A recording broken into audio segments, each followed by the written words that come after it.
All right, but going into White Sox talk because he Off ran the rails before the Bears talk. This is going to be no something. shit. He ran wild with the Darvish talk. One thing that I'm upset about, and you guys, he is So available. this is transition, is this not? Yeah, we'll transition to White Sox if you're fine, or you want to hit one Oh, more no, thing? I'm good. Okay. I was just trying for the video's sake here because I know it's going to be broken up. We'll transition when we want to. All right, we're transitioning now. All right, into White Sox. White Sox talk here. Last night, Yoan Moncada went into third. He hurt his hammy, but he hurt his hammy actually in the first inning. Hurt his knee, fouled the ball off his knee or something. So he was, he stayed in the game, but then he left the game later in later innings after a slide into third. But I just wanted to say one thing. Yoan Moncada is not only finding his bat, he's finding his eyesight. He's drawn a lot of walks over the last few games. He's raised his batting average from a 207 since since we're in May, so since April 12th, I believe it was. Okay. He's raised his average from a 207 to a 271. Wow. He's been raking. That's pretty damn impressive. Yeah, he's locked in. I'm going to say this, though. When we watched the game together yesterday, I love where the White Sox are going, but I thought yesterday a little bit of a risk, and we were talking about it when it came to Moncada sliding in and hurting his knee there. If he had a knee problem, like when he fouled something off his knee in the beginning of the game, I think the White Sox should be more cautious than they should be, throwing him back out there. Because let's say that they throw him back out there, he slides in and he tears his knee, he's done for the year. Oh, I see what you're saying. That throws you. See, and if he was okay, I'm sure that he came back to the dugout and said, "Hey, man, I'm all right." He just fouled the ball off his knee or whatever. Right, but and this may be like the worriness in me, because I know that every game that is given to Yoan Moncada is huge for his development. And anybody who's out there for the White Sox. And that's why I think he was left in. But see, this is the other thing too. He can't play games later on in the year if he doesn't take care of himself in the beginning of the year here. I understand. And don't get me wrong, I understand both sides of the argument. I think that he needs to play. He needs to be out there if he's fine, he should play. Obviously, he came back to the dugout and said he was fine. But him sliding in to third there, and you know me, I'm not a White Sox hater. My heart stopped too, because I love watching that kid play every night. Yoan Moncada he's been on a tear, and he's been one of the most fun second baseman to watch in this league. And I'm glad they're giving him a night off tonight. They should give him a night off. He's healthy. Tonight. He's fine. He's available to pinch hit tonight, but they put Yolmer, let Yo-Yo go ahead and bat for second base here tonight. As they should. See, and the White Sox should do this. Obviously, being 8-20, they're not trying to win right now. They're trying to get some, and we're going to see our boy Ronaldo out here tonight, who thank you. He's a great player, and I've been running into watching his starts because why he's been producing. He's one of the best pitchers in the AL. He's a great pitcher, and I've loved what he's done. His approach to each game has been something that, as a young player, I've been very, very surprised about. But I want to say one more thing, but because that was my next topic, so I'm really happy you kind of did a really organic transition point to that because he came on the TV also. Well, I knew he was pitching tonight. I just saw him. I saw his name, and I said, "I'm excited to watch his starts." Don't freak out about Yoan. Moncada will be all right. He'll be back. He'll be back in a couple games here. He probably will be starting tomorrow. He'll probably play tomorrow. It's the same thing that goes with the Rizzo or with the Bryant thing getting hit in the head the other day. Take your time. The Cubs are in no situation to rush because the division's not running away from them. Same thing with the White Sox rebuild. They're not going anywhere. So the rebuild's not running away from you at all either. Right. So why just don't fret. Just take your time. And I wish White Sox fans, I've told you, I said this in the five, I got 5 on it before the season started. The hardest point is going to have to be patient. It's going to be the hardest thing for you guys to do is to be patient. And you know me, man. I love this. You have to be patient. This is like a video game to me. Because it's you're watching your own guys develop in front. This was my favorite time as a Cubs fan, minus the World Series, obviously.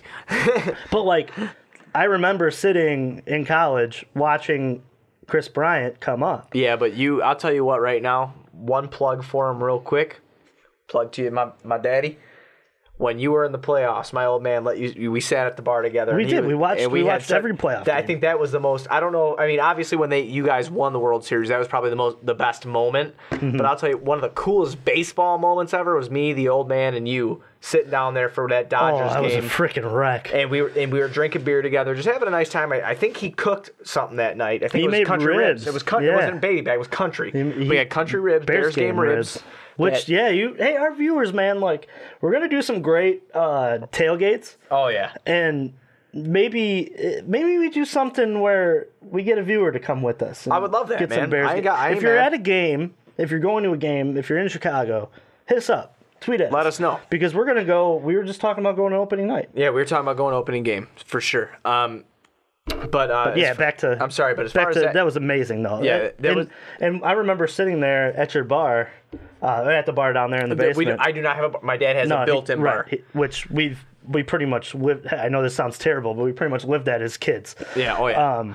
But his dad's house is like really, at the end of the day, that's where we became friends that we are, like our whole group. And but yeah, as we were sitting there, I remember being a wreck, and like your cousin Mikey, he was there, was also kind of rooting for the Dodgers which I understood because that's always his NL team. Well, not just because his dad, right? Because his dad, my uncle was lived actually in LA, from which I 100% like.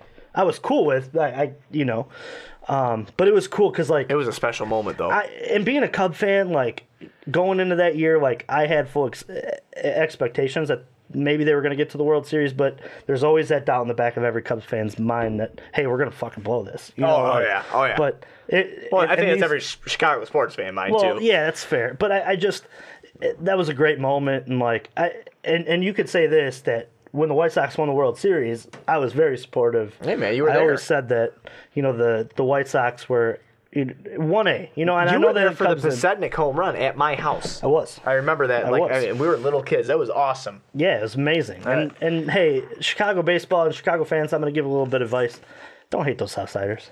Yeah, because we play each other. At the end of the day, is it a fun little rivalry? Because there's two teams, fun. Sure, but don't be a d-bag about it. You know what I'm saying? Like, hey man, the Cubs. Like the one thing I've told Juice I don't want to see though, me and him will be fine. We'll be hanging out. Whatever happens, happens. We realize we are not paid by the organizations. We are not paid by the teams that we love or anything like that. But the city will burn down if there's a Sox-Cubs World Series. That's a talk for another day. But right. The fact that you brought up Lopez, I did want to say one thing. Sure. The article that I wrote for Sports Mockery tonight, I finished it this morning. Ooh, plug. With my first cup of coffee that I ever made by myself. Yeah, coffee guy now. I never drank coffee before. Send us coffee gift cards. Yeah, besides the frozen kind of coffee you get at Starbucks, I had the mocha choca bullshit bullshit. The mocha caramel bullcrap, whatever you call it. Bullshit. But one thing I wanted to write here is, Ronaldo Lopez has been really good this year.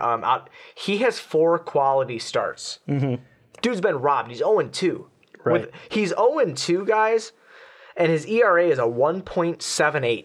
Yeah, that is amazing. He is the new Jose Quintana for the White Sox, unfortunately. So when do we trade for him? Oh, yeah, no, you can't have him. You can't have him. But there's a pitcher that I want to say that I'm very proud of. He actually leads the team in wins this year. It's Carson Fulmer, and he is the pitcher that I wanted to say that I'm most proud of. Over his last 2 starts, and I'm going to pull up my article for that I wrote for source here on sportsmockery.com. He is 2-1 with a 4.32 ERA. Not the best, but hey, 13 innings pitched, allowing only 7 hits, 2 earned runs, and striking out 6 over his last 2 games. Carson Fulmer, all he needs is a little confidence behind him, and he's in consistency, and he's going to be something else.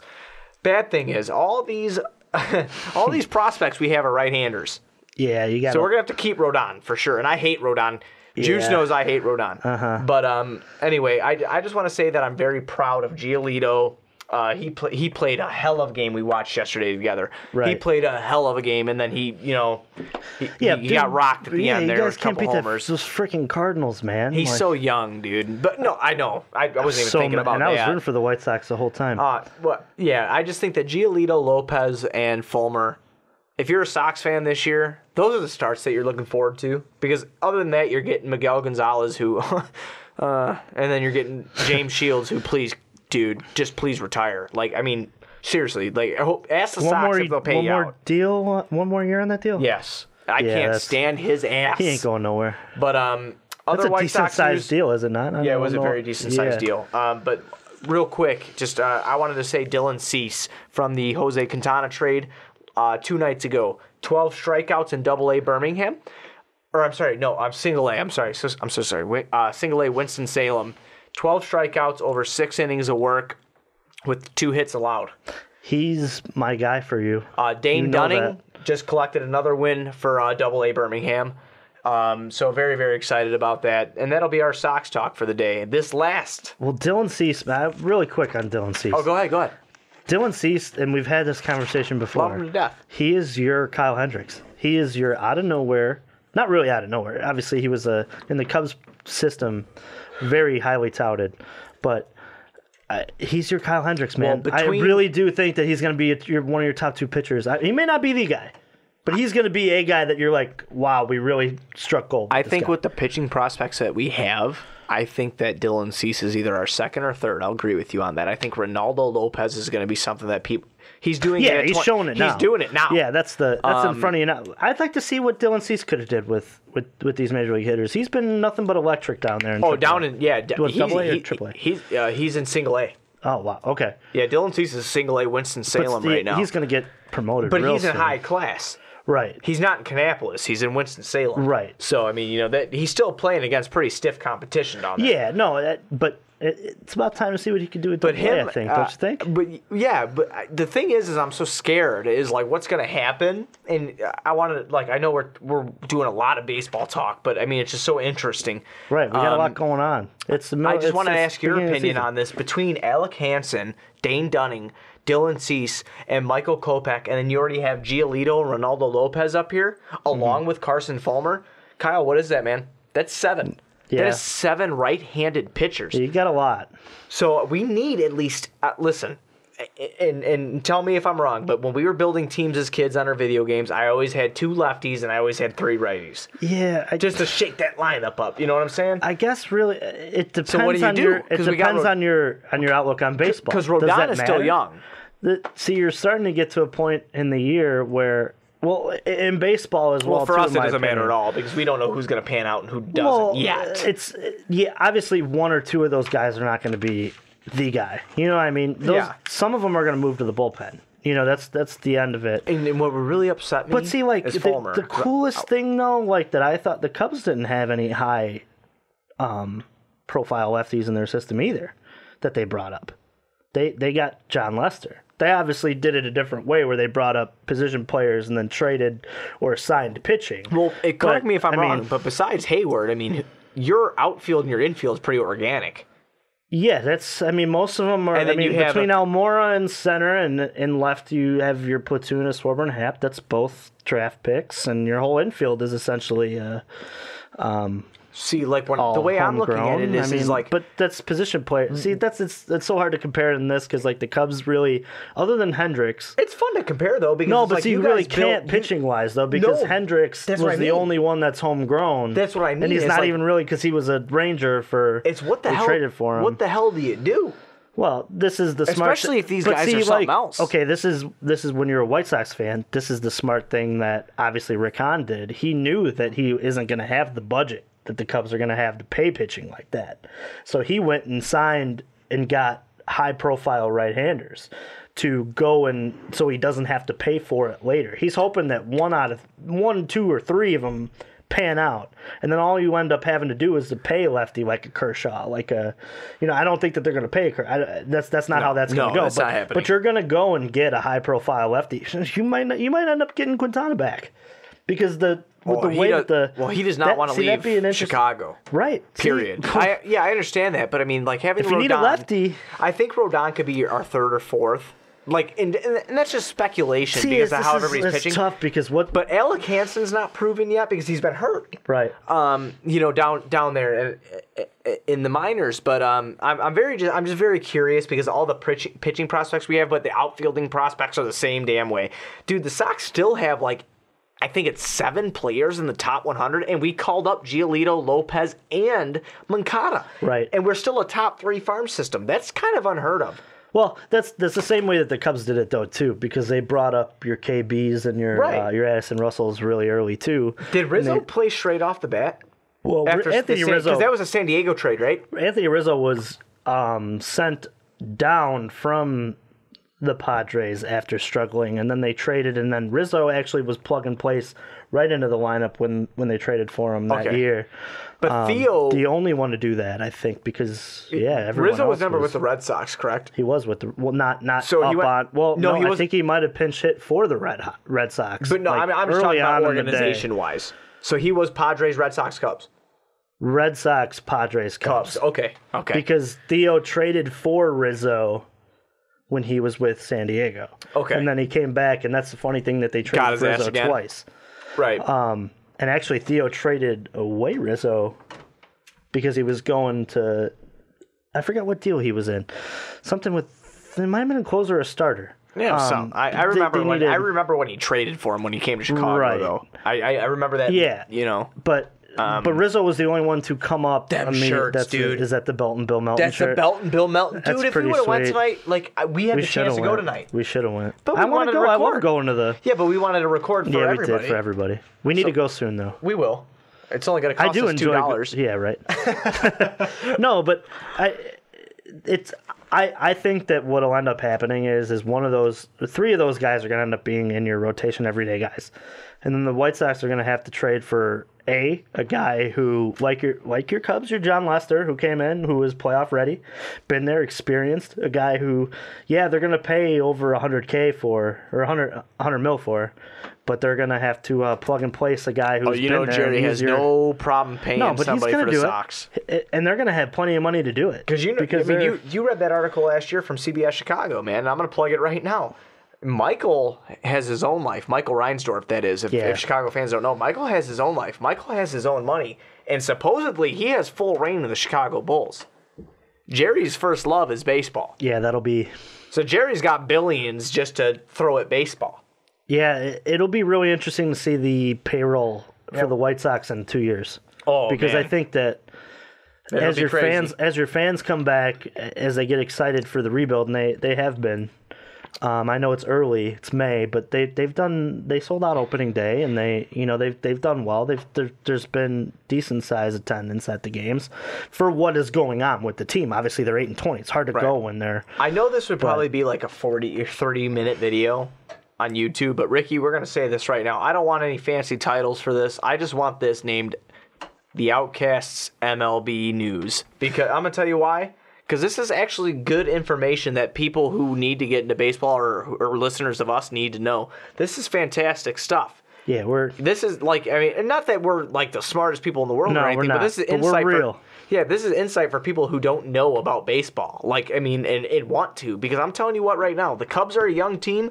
And if you want to be a part of it and you want to hop on that bandwagon, if you want to be that guy or whatever for the Cubs and or the Sox, listen to us. We know the minor leagues because we're so invested. We've been invested since we were little kids. It's probably how we became brothers. And that's actually, I think that we should bring up, we are going to do a show, and I know that we've probably off the cuff here, we probably haven't discussed too much about it. I know we did it on the White Sox side of it.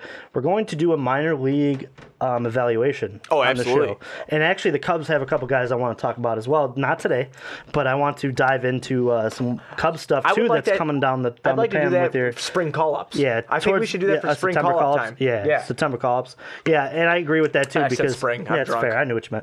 I've drank a lot. No, I think that I really wish that get into baseball, guys, because baseball's a fun sport. It is. Man. It might not be. And for Chicago wise, it's a fun time because you got one team who's contending to win a World Series. You got one that's going to be right down the pipeline too. Exactly.